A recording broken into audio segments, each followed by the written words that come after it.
O título da mensagem desta manhã se denomina As Torrentes do Neguebe.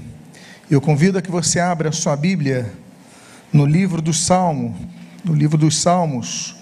no Salmo 126,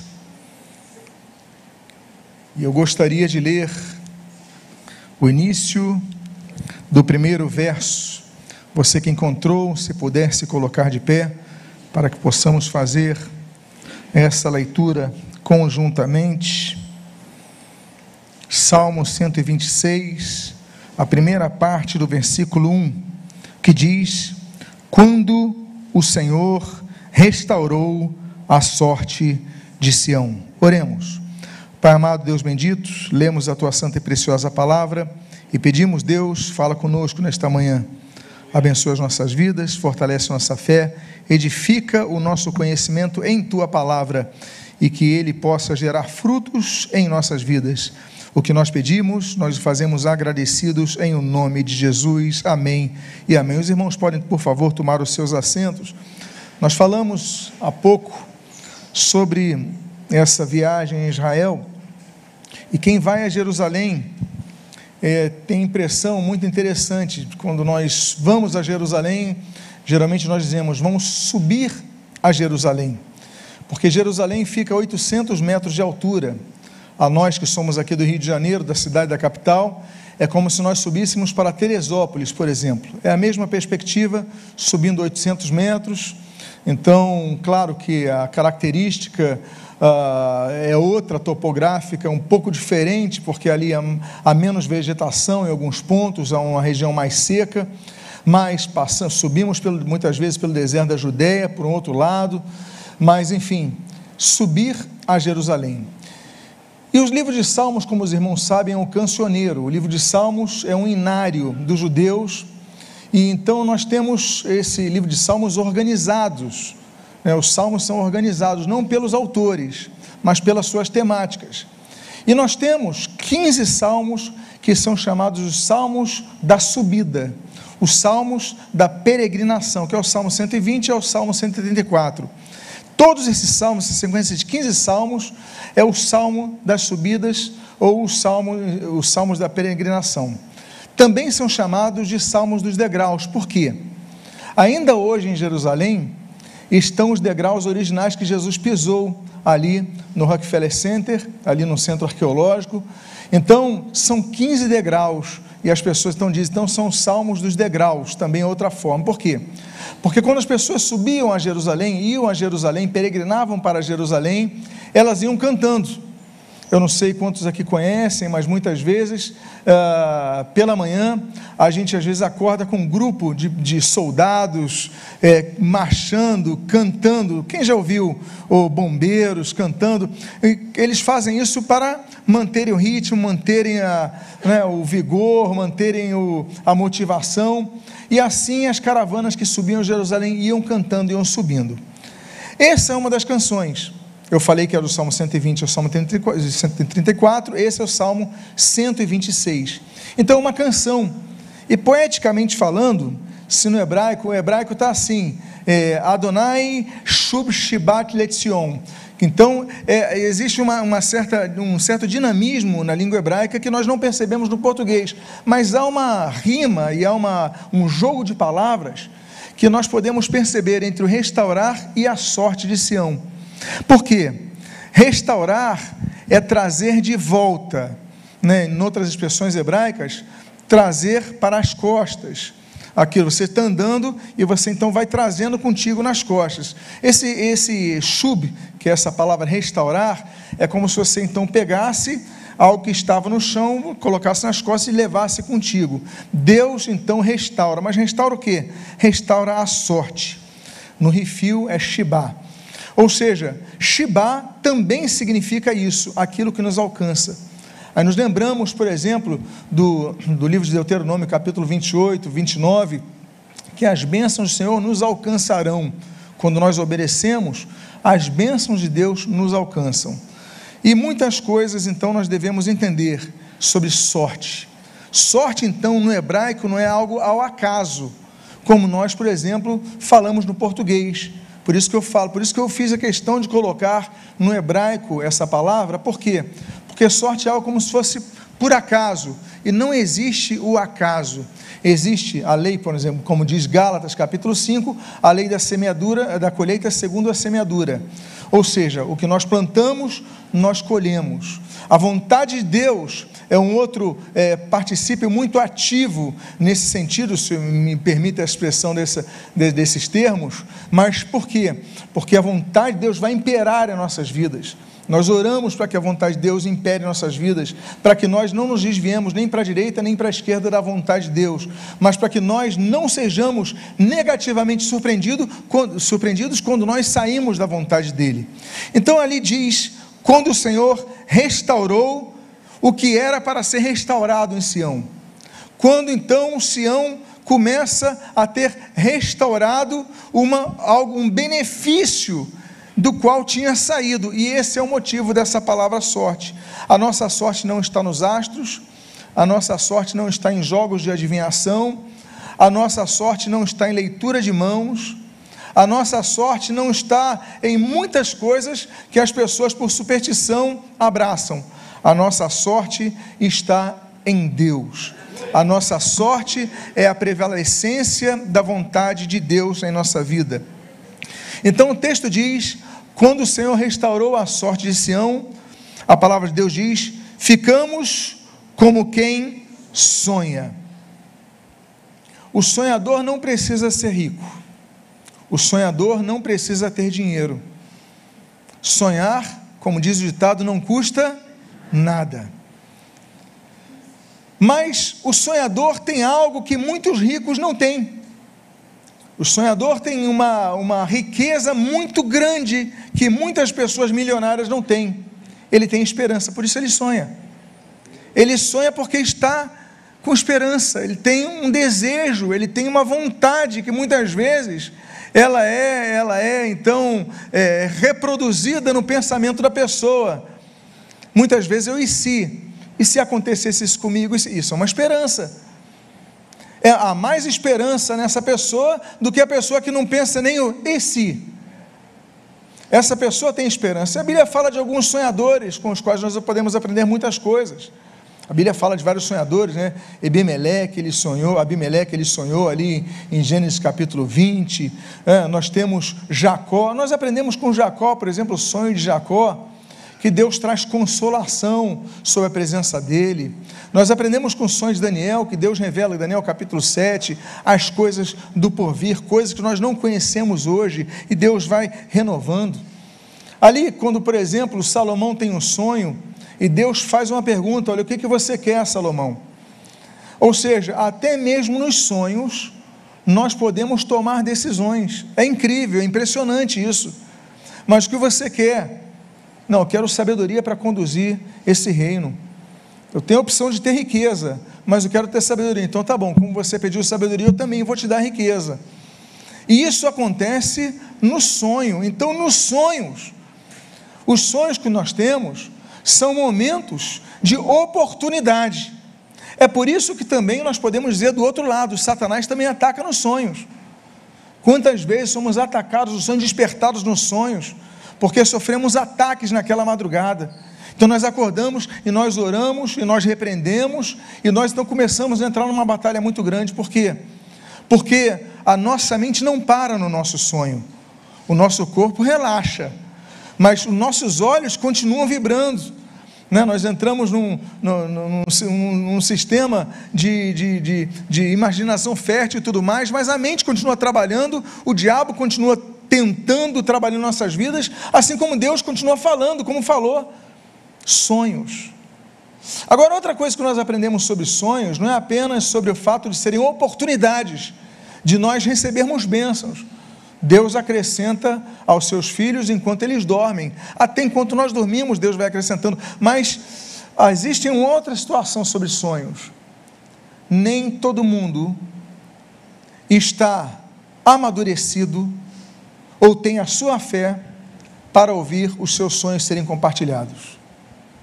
Nem sempre você deve compartilhar os seus sonhos para qualquer pessoa. Não foi assim com José, por exemplo, Gênesis capítulo 37? José fala do seu sonho. Olha, o sol, a lua, as estrelas se prostraram contra mim, os feixes...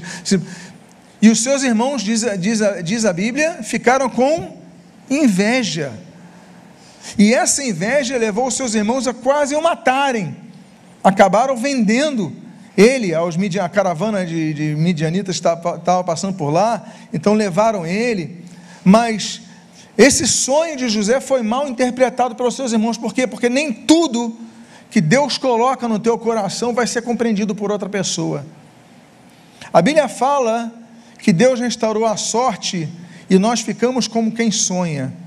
Começamos a sonhar com coisas novas quando Deus vai renovando coisas em nós. Muitas vezes, ouvindo a palavra de Deus, Deus vai renovando coisas em nós, vai renovando esperanças em nós, vai renovando sonhos em cada um de nós. Só que muitas vezes nós vamos compartilhar e a pessoa que está do nosso lado não compreende. Aí você fala para a pessoa que está do seu lado: eu vou fazer autoescola, eu vou tirar minha carteira. Aí a pessoa vai falar assim: você está muito velho para isso.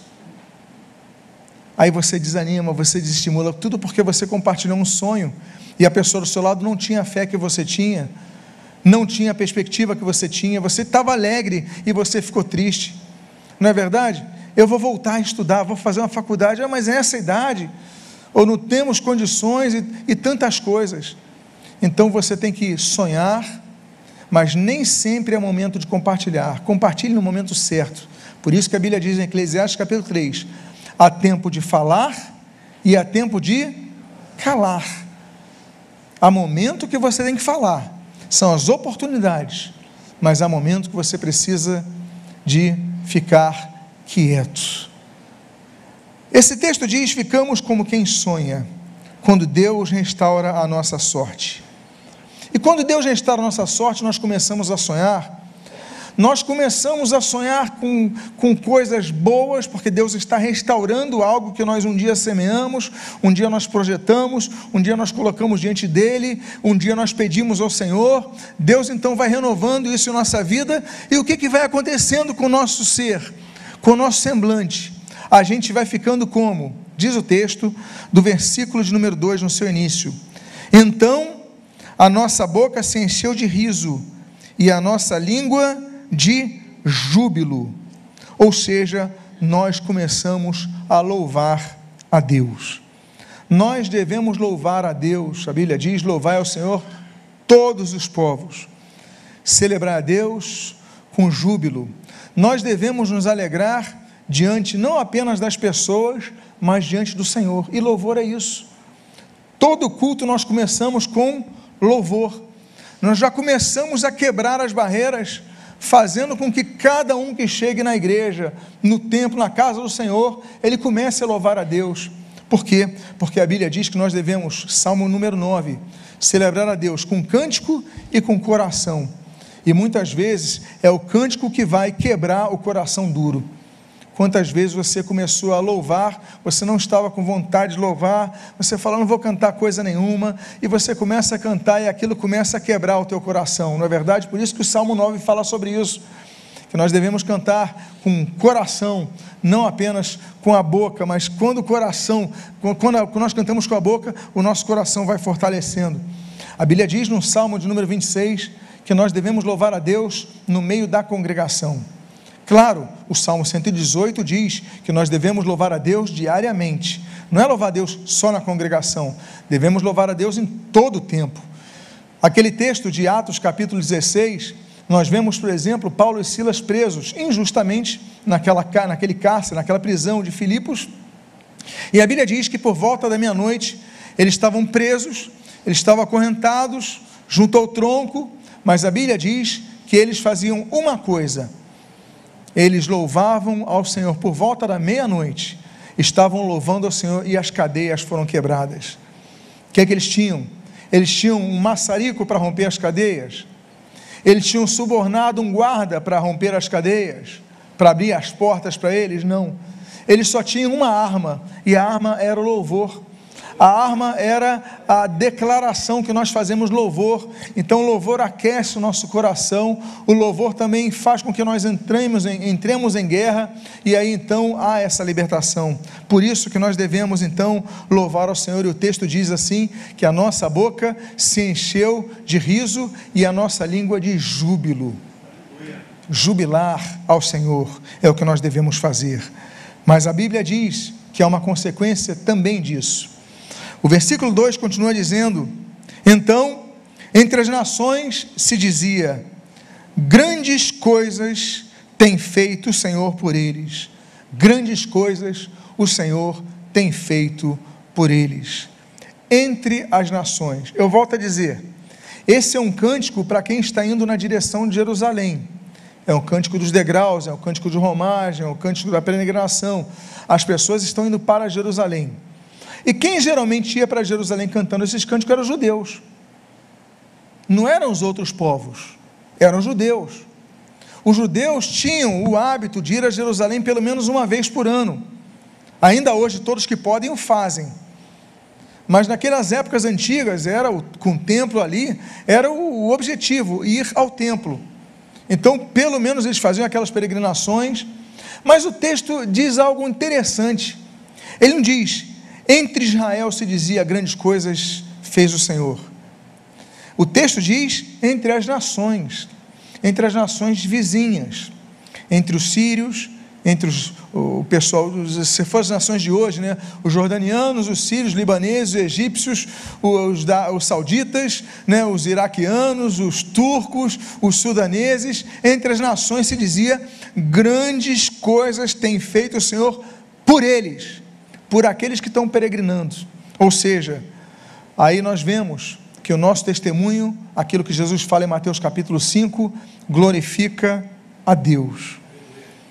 Por isso que a Bíblia diz em Tito capítulo 2, que o nosso testemunho, para com todos que nos veem, deve ser irrepreensível. Grandes coisas tem feito o Senhor por eles.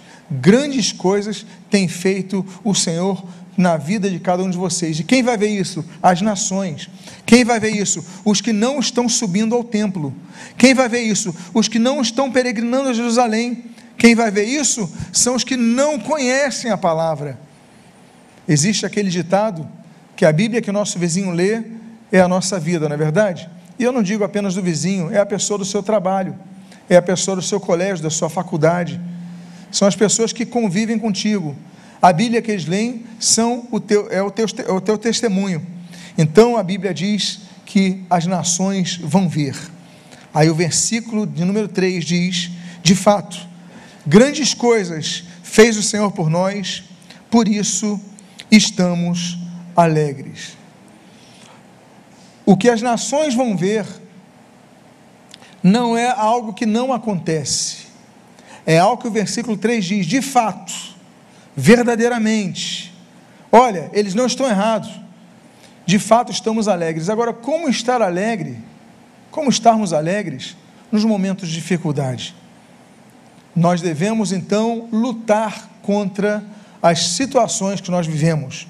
Diz o texto de Neemias capítulo 8, que a alegria do Senhor é a nossa força.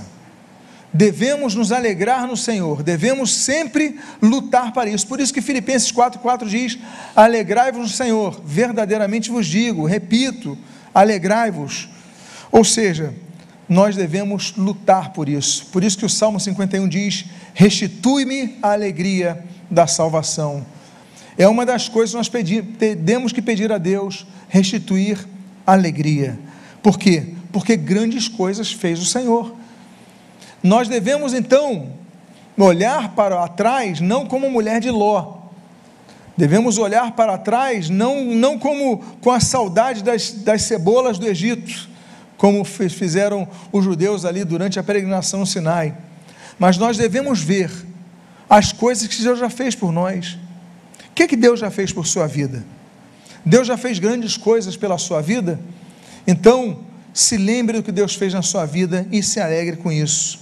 Aí quando você se lembra e se alegra, aí você começa a pedir ao Senhor a restauração. Mas agora é diferente do versículo 1, porque agora nós lemos: restaura, Senhor, a nossa sorte. Lembra o que diz o versículo 1? Quando o Senhor restaurou a sorte de Sião. Agora ele está falando: restaura, Senhor, a nossa sorte. A diferença é que é o objeto direto da questão aqui, é para onde vai essa informação. Então Deus restaurou a sorte deles, restaurou a sorte de Sião, restaurou a sorte do meu irmão, restaurou a sorte da minha irmã, do meu irmão, da minha irmã, restaurou a sorte dele. Agora, Senhor, eu te peço, restaura a minha sorte. Traz para a minha vida aquilo que tem separado para mim. Restaura, Senhor. Quando nós falamos de restaurar uma pintura, restaurar uma parede, o que a gente tem que fazer muitas vezes? Só jogar tinta? Digamos que a parede tenha saído um reboco, tenha saído caído um pedaço de massa, e aí fica aquela parede naquela cor, e você então só passa a tinta em cima. O que você faz? Você não passa só a massa, porque quando você passar a tinta em cima, vai ficar a marca da massa nova. O que você tem que fazer? Raspar toda aquela parede, não é isso? Para ficar uma coisa boa. Muitas vezes a restauração exige de nós que arranquemos coisas que não estão ainda visivelmente necessitando de reparo, mas precisamos de uma restauração completa. E muitas vezes isso dói. Muitas vezes nós falamos assim: Senhor, restaura a minha vida. E aí Deus começa a arrancar aquela massa que está coladinha. E aí você precisa de uma pá, de uma ferramenta para ir retirando aquela massa, para depois jogar cimento novo, depois colocar massa nova, depois passar a primeira mão e depois passar a segunda mão para estar pronta. É processo. Pedir restauração ao Senhor é pedir que nós entremos no processo. Existe um hino muito lindo que eu muitas vezes tenho receio de cantar. Vou confessar aqui uma limitação minha. Eu tenho muitas vezes receio de cantar. Eu canto, mas eu falo assim: Senhor, tem misericórdia. Aquela canção que diz: eu quero ser, Senhor amado, como um vaso nas mãos do oleiro. Aí o que diz o texto? Quebra a minha vida e faz de novo. Meu Deus, você não sabe o que está cantando. Quando você diz: Deus, quebra a minha vida e faz de novo, você não está percebendo onde você está entrando com essa declaração. Quebra a minha vida e faz de novo. A intenção do hino é linda, mas quando entra nessa frase, você está pedindo a Deus que toda aquela parede seja novamente rasgada, e aí isso é um processo de dor. Isso é um processo que não sai, como diriam alguns, incólume, não fica sem um traço, sem uma marca. Deus, muitas vezes nós passamos por muitas situações difíceis e muitas vezes nós não pensamos: mas você não pediu isso a Deus? Restaura, Senhor, a nossa sorte. Então tá bom, se prepare, porque não está pedindo para Deus colocar algo novo, para restaurar algo. A parede vai ser lixada. Agora nós devemos pedir, como diz Mateus capítulo 7, pedi, dar-se-vos-á, buscar, achareis, bateis, e abrir-se-vos-á. Ou seja, nós devemos pedir, nós devemos buscar, nós devemos bater. Aquilo que o apóstolo Paulo fala em 2 Coríntios capítulo 12, né? Por 3 vezes pedi para que me livrasse do espinho da carne. Ou seja, ele insistiu. Nós aprendemos com Lucas capítulo 18, sempre falamos sobre isso, o exemplo da parábola daquela mulher diante do juiz iníquo. Então, nós temos que lutar, pedir, mas perseverar. Senhor, restaura. Deus começa a restaurar. Quando um outro exemplo, aliás, de um livro muito bom do Walker, né, A Patrola de Deus, é um livro fortíssimo. E quem aqui sabe o que é patrola? Quem aqui não sabe o que é patrola? Quando você vai refazer o cimento de uma rua, de uma estrada, Então, passa-se a patrola, que é aquilo que vai arrancando o cimento todinho atual, para depois vir a camada de cimento novo. Aquilo é a patrola. Muitas vezes, o pedido de renovação ao Senhor é um pedido: Deus, passa a tua patrola em minha vida. E aí então Deus começa a restaurar. Agora, quando Deus restaura, nós entramos no texto que diz, no versículo número 4, como as o quê?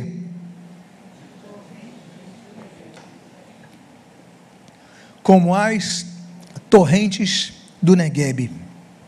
Neguebe é um deserto que ocupa 60% do território de Israel.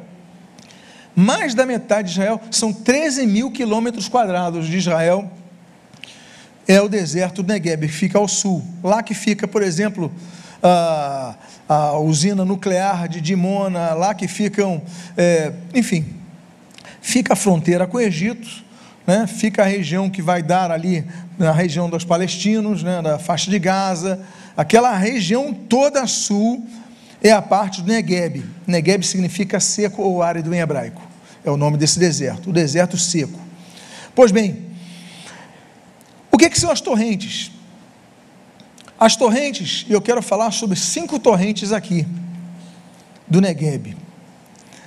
As torrentes são cargas de água que de repente descem numa região que está com pouca água. É como se fosse, por exemplo, como se estivesse abrindo uma torneira de uma represa e de repente vem aquelas torrentes e aquilo começa a invadir.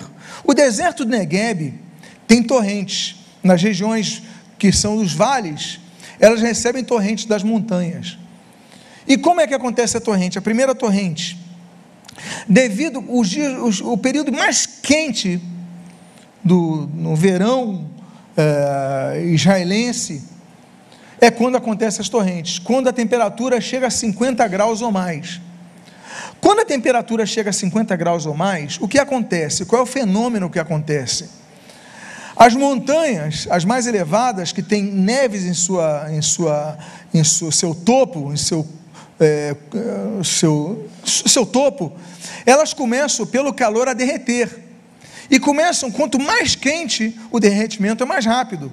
Então aquela água começa a vir, então de repente você tem um leito seco, e de repente não tem nada ali, está tudo seco, e de repente você começa a ouvir um barulho, começa a ouvir um ruído, e o que acontece? Começa a olhar ao longo e começa a vir aquela torrente, e estão vindo águas, daqui a pouco aquela água inunda todo aquele córrego seco, e pronto, isso daí são torrentes.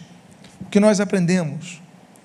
Que quanto mais no ambiente seco, quanto maior a dificuldade, mais árido for o momento, mais a torrente vai chegar para invadir a sua vida e trazer vida à sua vida. Porque o que a torrente traz? Vida. A torrente traz vida no deserto.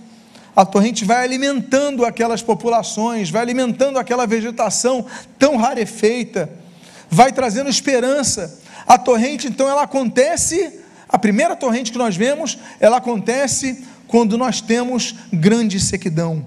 Quando nós temos grande dificuldade, aquela água desce e traz vida. Ou seja, quanto mais calor, mais vida vai vir. Por quê? Porque a água, as torrentes do Neguebe vêm quando a temperatura está muito alta. A segunda torrente que eu queria falar é que, ainda naquela região, há a criação de ovelhas e de cabras. Elas aguentam muito. Nós só falamos dos camelos, nós só nos lembramos dos camelos do deserto, mas quando nós passamos por desertos, nós vemos ali, a gente vai vendo ao longo, né, umas ovelhinhas ali, né, muitas cabras, elas aguentam até mais. Então, ainda que nós estejamos peregrinando no deserto, nós conseguiremos sobreviver. Por quê? Porque as torrentes chegam para nos alimentar. Terceira torrente que eu queria falar: no deserto há torres de segurança. Quantos não se lembram do rei Uzias? O rei Uzias, quando assumiu o seu governo, ele tomou uma decisão, que foi uma decisão de segurança. O que ele mandou construir? Torres no deserto. As torres geralmente eram construídas nas cidades, mas vinham os inimigos, cercavam as cidades, não entravam nelas, mas cercavam, pronto. Não, Uzias fala o seguinte: a nossa segurança tem que estar no deserto, mesmo longe da vista, a segurança tem que estar ali. Quando nós vemos grandes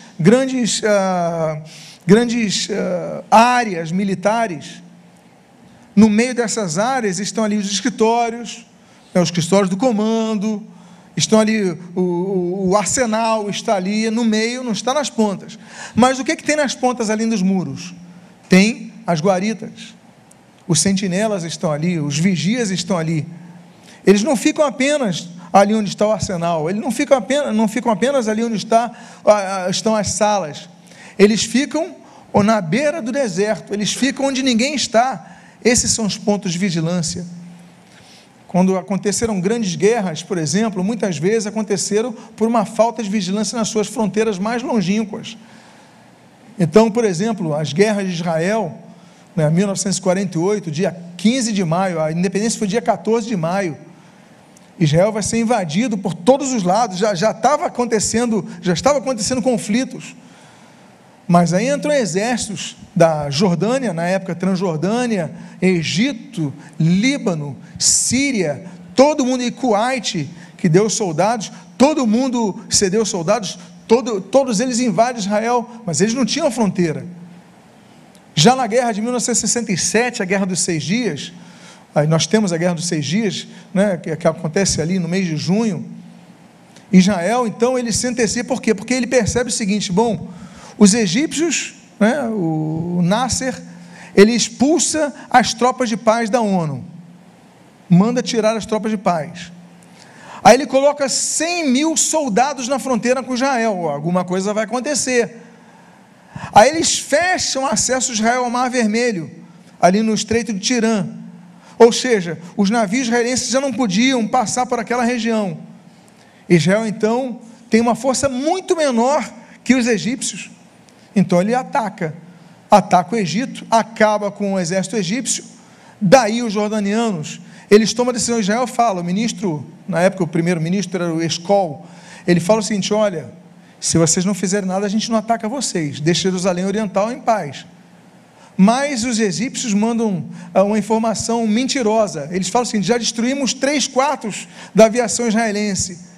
Aí o rei Hussein, ele fala que então tá bom, então vamos ali atacar, e começam a atacar, atirando Jerusalém Oriental para Jerusalém Ocidental. Israel toma aquilo no dia seguinte, em 48 horas, a Jerusalém Oriental está tomada. O que Israel faz? Qual é a técnica de Israel? Começar a fazer como nas épocas do rei Uzias, cercar as suas fronteiras. Quando Israel toma as colinas de Golã, ele toma por quê? Porque o pessoal atirava das colinas de Golã nas cidades, então eles tomam para preservar fronteiras. Hoje você vai ver as fronteiras de Israel, ninguém quer servir no deserto. As fronteiras do Brasil, você vai para Tabatinga, no Amazonas, você vai para as fronteiras, por quê? Porque tem que haver defesa nas fronteiras. O que nós queremos extrair disso daqui? Que a torre de segurança tem que ser construída no deserto, onde ninguém está vendo. Nós aqui estamos vendo-nos uns aos outros, nós aqui uns aos outros louvamos ao Senhor, nós aqui uns aos outros cumprimentamos os irmãos, não é verdade? Nós aqui estamos ouvindo uma palavra sendo pregada, mas a torre tem que ser construída no deserto. A torre da sua vida tem que ser construída longe dos olhos de todos, porque a tua segurança vai estar lá. Você não está fazendo as coisas certas, vem para aqui, não, tem que fazer as coisas certas lá, tem que ter segurança lá. E essa é a terceira torrente que eu queria falar. A quarta torrente, o deserto, é aquilo que nós vemos em Êxodo capítulo 16 com Maná, é aquilo que nós vemos em 1 Reis capítulo 18 com Elias. Deus nos sustenta no deserto. Ainda que estejamos no deserto, Israel peregrinou 40 anos no deserto, mas Israel foi suprido no deserto. Nós somos supridos na igreja, na congregação dos santos, nós somos nos momentos de comunhão, nos momentos de integração, nos momentos de... Isso é ótimo, Mas no deserto nós precisamos ser alimentados. Não basta nós apenas abrirmos a Bíblia aqui no templo quando for pregada, nós devemos abrir a Bíblia em nossas casas. Nós devemos orar não apenas quando o pastor chega aqui, vamos orar, e aí você ora. Não, devemos orar em nossa casa, devemos orar no trajeto ao nosso trabalho, devemos orar no deserto, devemos agir lá, porque lá Deus nos sustentará, a sua palavra nos sustenta. Meus amados irmãos, e muitas vezes você está longe, ouve um louvor, coloca uma rádio cristã, lê um livro, e você está sendo alimentado, claro, naturalmente, obviamente, além da palavra de Deus. E a quinta torrente, que eu queria falar nessa manhã, é que Deus fala no deserto. Não foi assim em Êxodo capítulo 3, no Monte Horebe com o Moisés? Deus falou com ele, Deus fala no deserto. Não foi assim com Agar, através do anjo do Senhor, Gênesis capítulo 21, que Deus falou para ela: olha Agar, olha, dá uma olhada aí, tem água, Ismael não vai morrer não, você não vai morrer não, vocês bebam e sigam jornada, porque ainda que estejamos no deserto, Deus fala conosco. Diga à pessoa que está do seu lado: ainda que você esteja no deserto, Deus fala contigo.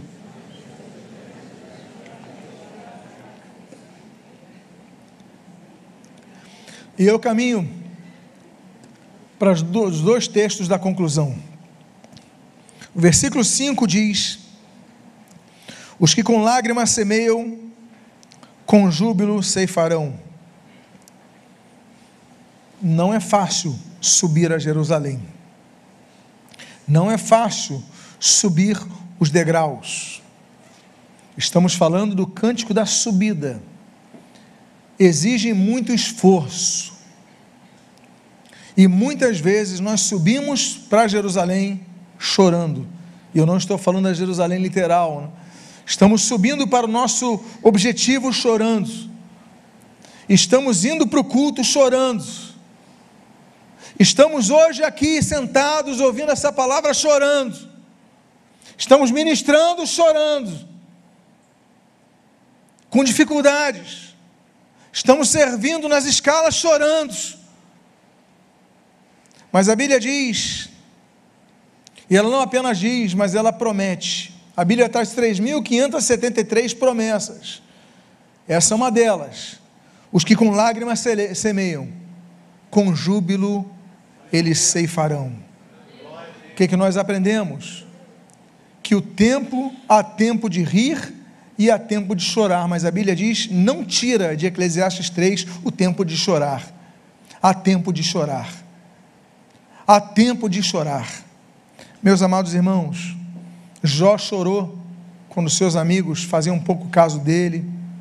Esther chorou, Esther capítulo 8, diante do rei Assuero. Jeremias chorou, Jeremias 19, quando viu que o povo não ouvia a sua palavra. Tantos personagens da Bíblia choraram, e muitas vezes nós choramos, todos choram. Aliás, eu já falei sobre isso, que chorar é o primeiro verbo que nós declinamos quando nós nascemos chorando, mas a Bíblia diz, se a vida começa com o choro do filho, o choro da mãe, e eu digo, claro, o choro de alegria da mãe, mas a Bíblia termina, Apocalipse 21, dizendo que no céu não haverá mais lágrima. O que eu quero dizer para vocês é que o choro pode durar uma noite, mas o que a Bíblia fala? A alegria vem pela manhã. E eu termino com o versículo 6, que encerra esse salmo de número 126. Falamos sobre o salmo de número 126, agora completamos ele, quando a Bíblia diz: quem sai andando e chorando, enquanto semeia, voltará com júbilo, trazendo seus feixes. O versículo 5 não pode terminar essa canção, porque ela parte de uma ideia. Você vai compreender o versículo 5 lendo o 6. E o que diz o 6? Quem sai andando e chorando, enquanto semeia. Meu Senhor amado, que coisa profunda! A pessoa está chorando, mas ela não deixa de andar, porque muitos choram e param suas vidas, muitos choram e desistem dos seus sonhos. Não é um salmo que fala de sonhos? Não é um salmo que fala de renovação? Não é um salmo que fala de pedido? Então, a gente começou falando desse salmo, do que eu quero, do que eu penso, do que as pessoas estão vendo. Eles estão vendo a minha alegria, júbilo na minha boca, alegria na minha língua, está vendo tudo isso. Agora ele termina dizendo: olha, mas tem choro também, tem alegria, mas tem choro. Só que uma coisa nos caracteriza: nós choramos, mas não deixamos de andar. Nós choramos, mas não paramos. E mais, não apenas andamos, mas também semeamos, andando e chorando enquanto semeia.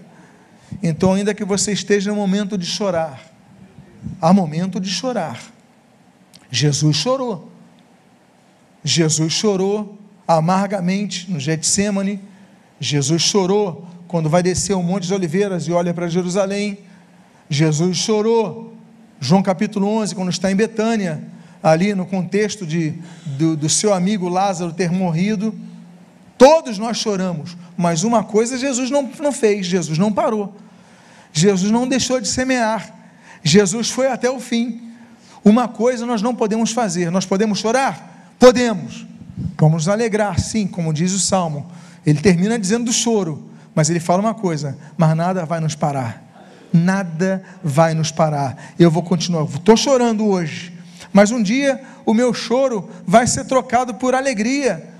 O meu pranto, ele vai transformar óleo de alegria. Não é isso? Então nós, vestes de louvor, nós vamos passar essa fase, mas uma coisa, não vamos parar. Eu finalizo dizendo isso.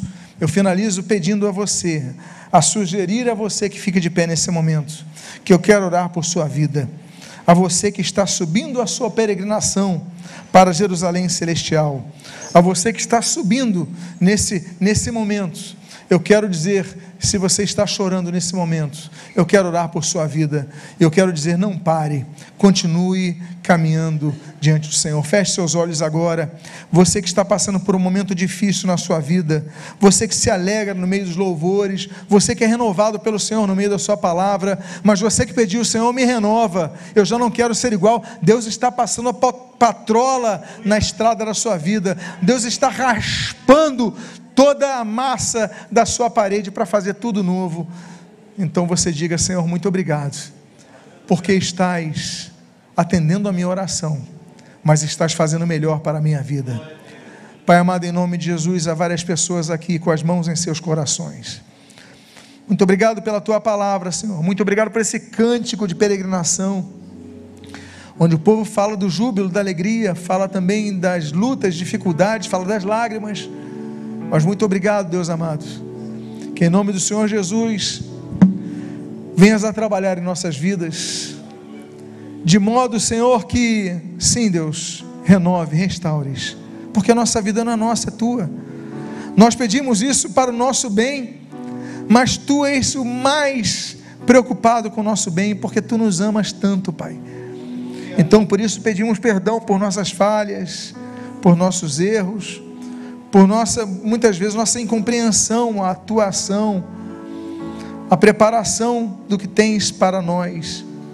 Mas nós dizemos, Senhor, firmados na tua palavra, ainda que chorando, nós continuaremos a andar e continuaremos a semear, porque aí sim voltaremos com feixes, voltaremos com a colheita, voltaremos com os frutos, que serão muitos, serão abundantes. Abençoa as nossas vidas, fortalece nosso ser, e o que nós pedimos, nós te agradecemos em nome de Jesus. Amém e amém. Que Deus abençoe.